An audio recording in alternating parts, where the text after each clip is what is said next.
Монгол улс эрүүдэн шүүх болон бусад хэлбэрээр хэрцгий, хүндлэг бус буюу нэр төрийг нь доромжлон харьцаж шийдэх эсрэг нэгдсэн үндэсний байгууллагын конвенцэд нэгдэж орсон орны нэгэ. За гэтэл манай улсад хүнийг эрүүдэн шүүж байгаа зөрчил гарсаар байгааг хүний эрхийн комиссийнхан энэ удаад онцоллоо.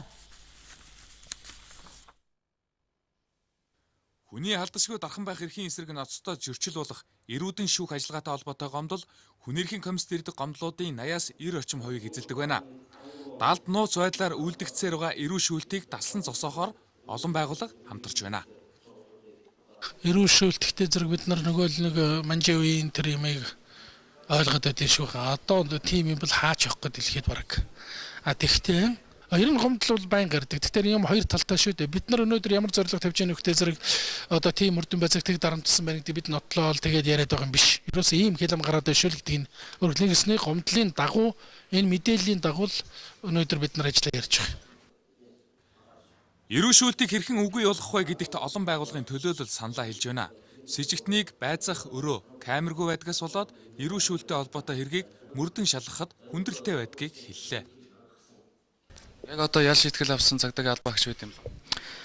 За 2011 онд яг эрүү шүүлт тулах гэмтэргээр бол 3 мөрдөн байцаагч ял шийтгүүлсэн байгаа. Энэ онд бол одоо 2 хэрэг шүүх төр байна. Энэ хэрэг нь илэрх нь хэр байд юм бэ? Шалгахаар бол илэрлэлт бол багтай.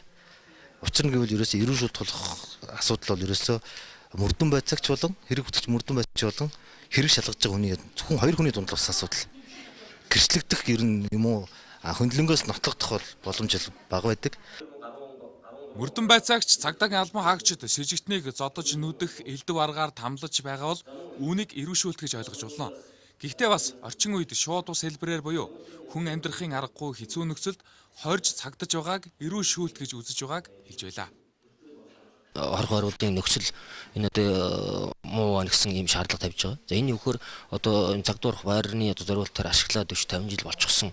Зарим нь одоо яг хорх байрны зориултаар биш эмнэлгийн гэдэг юм уу бусад одоо зориултаар барьсан байгууламжид өнөөдөр үйл ажиллагаа явуулж байгаа юм бол би. Энийг бид өнөөдөр ингээд тооцоод үзэхэд 11 ийм цагдуурх байрыг одоо шинээр барих шаардлагатай маа гэж үзэж байгаа. Энэ дээр толгох дотоод сумнуудыг гаргаад одоо өргүүлсэн байж байгаа. 11 одоо байранд хичнээн одоо яалтан ял эдэлж байгаа. Энэ бол цагдаа хорх байр шүү дээ. Цагдаа хорх байр. Дунджаар нэг одоо нэг 300 орчим хоригдож байгаа. Хүний эрхийн үндэсний комиссоос зохион байгуулж буй эрүү шүүлтээс урьдчилан сэргийлэх хамтын ажиллагаа сэдвт энэ удаагийн чуулганд авилгатай тэмцэх газар, улсын мөрдөн байцаах газар, тагнуулын ерхий газар, прокурорын дэргэдэх мөрдөн байцаах алба, за шүүхэн шийдвэр гүйцэтгэх ерхий газрын мэргэжилтнүүд оролцлоо.